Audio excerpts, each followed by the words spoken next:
오고익선, 다다익선 이건 확실합니다. 네, 많으면 많을수록 좋고 높으면 높을수록 좋고 등급도 높으면 높을수록 좋다라는 거 일단 말씀드리고 싶고요. 기본적으로 조금만 규모가 크다, 매출액이 좀 잘 나온다 하는 업체들 같은 경우에는 전 직원이 영어를 할 수 있어야 된다라고 얘기를 하는 인사 담당자들이 굉장히 많으셨어요. 그래서 여러분들이 내가 좀 채용을 할 수 있는 회사의 폭을 좀 넓히시려면 영어 점수를 기본적으로 좀 가지고 계셔야 된다는 거죠.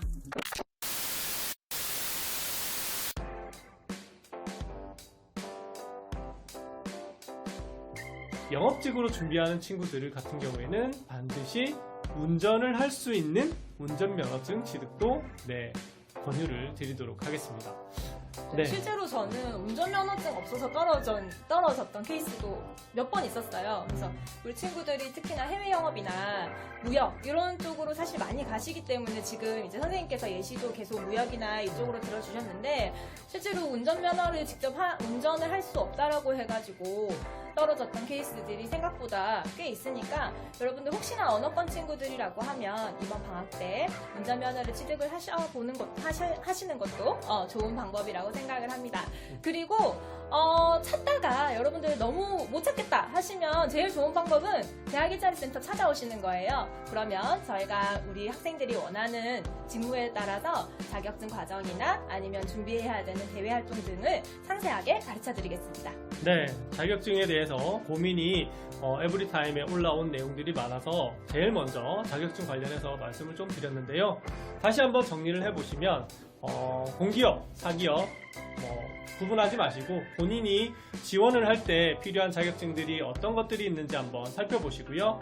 그리고 가장 기본이 되는 컴퓨터 관련 자격증, 그리고 본인이 지원하고자 하는 분야에 필요로 하는 언어 자격증, 그리고 운전할 수 있는 운전면허증 이런 자격증들에 대해서 한번 고민해 보시고요. 본인이 지금 당장 목표에서 빠르게 취득할 수 있는 자격증부터 도전해 보시는 걸 추천드리겠습니다.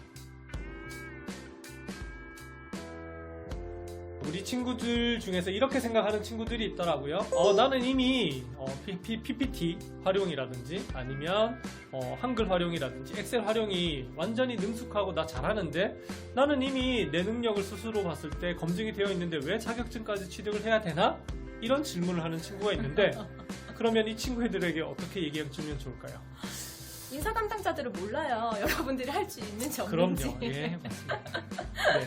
그러니까 서류상으로 일단 여러분들을 만나는 거잖아요. 그러면 서류에 내가 이 정도의 능력을 가지고 있다고 자격증이 없으면 구구절절 적어야 돼요. 근데 여러분들한테 그 정도의 칸을 주지 않아요. 그 자기소개서는. 그래서 컴활 같은 그러니까 컴퓨터 활용 능력이라든지 워드 프로세서라든지 이런 컴퓨터와 관련된 그 자격증들은 사실은 꼭 이제 필요 자격증이라기보다는 여러분들이 신입사원으로 회사에 들어갔을 때 엑셀 능력이라든지 문서 작성 능력이 뛰어나다면 훨씬 더 업무를 능숙하게 할 수 있는 하나의 굉장한 기술이 되기 때문에 저는 꼭 따놓으라고 얘기를 하고 싶어요. 네, 여러분들의 이력서가 이렇게 딱 오잖아요. 그러면 제일 앞면에 뭐가 있죠? 이력서가 있겠죠, 그죠? 뒤에 자기소개서가 있습니다. 이력서 항목을 보면 물론 기업마다 좀 다르겠지만 기업마다 꼭 있어야 될 항목들을 정해놓습니다. 꼭 기업마다 이 항목에 이 내용은 반드시 들어가야 된다라는 항목들이 정해져 있거든요. 그 항목에 예를 들어서 자격증 사항이 있어야 한다면 그 내용은 반드시 기입이 되어 있어야 합니다. 왜? 그걸 확인하고 뒤로 넘어가거든요. 그래서 자기소개서를 보면 예를 들어서 여러분들이 행정사무직 쪽으로 지원을 했는데 나는 정말 컴퓨터 활용 능력이 지금 뛰어나고 그리고 컴퓨터를 다루는 능력이 다른 사람들보다 뛰어나다는 내용이 자기소개서 내용에 있을 수 있어요. 있을 수 있지만 이력서 사항에 그 자격증 내용이 없기 때문에 그 뒤로 넘어가지 않을 수도 있다라는 말씀을 좀 드리고 싶어요.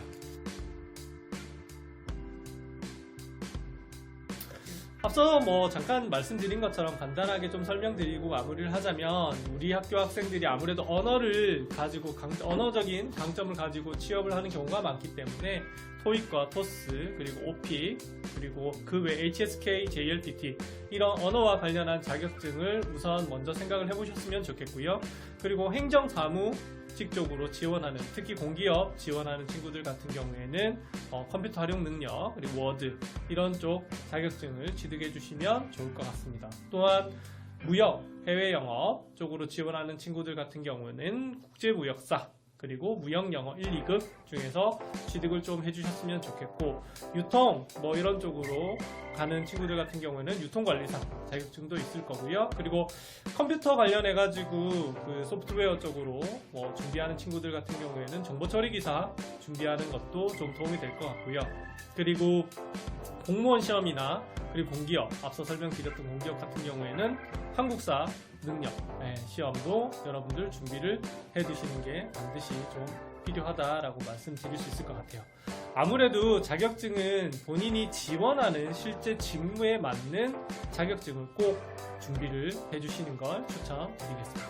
네, 앞서 말씀드렸듯이 우리 공통 자격증이 있지만 사실은 직무에서 내가 취업 지원을, 그러니까 구직 활동을 할 때 가장 중요한 것은 나의 직무와 관련된 자격증이 있는 게 굉장히 중요해요. 그래서 여러분들이 직무 관련 자격증들을 먼저 미리 따시고 그 다음에 공통 자격증들을 좀 준비를 해보시는 게 좋을 거라고 생각을 해요.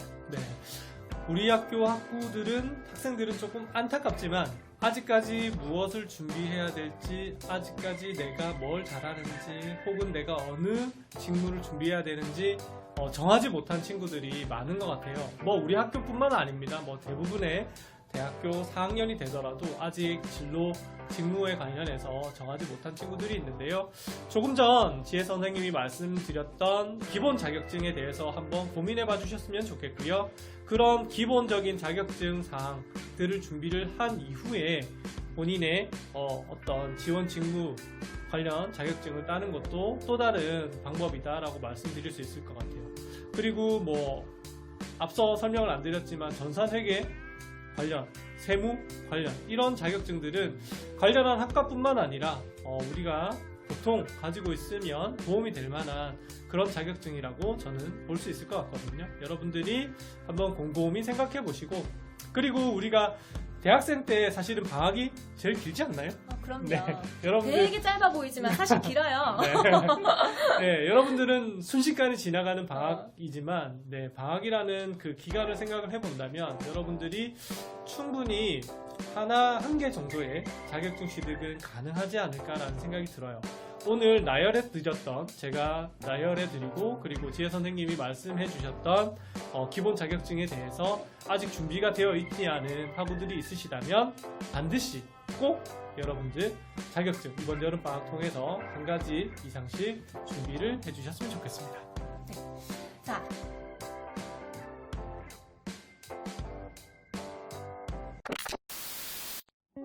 사실은 우리가 생각하는 그 공기업과 대기업은 우리나라 취업 시장을 봤을 때 선생님 몇 프로 정도 될까요? 검색어를 통해서 나오는 기업들을 한번 찾아보셨으면 좋겠어요.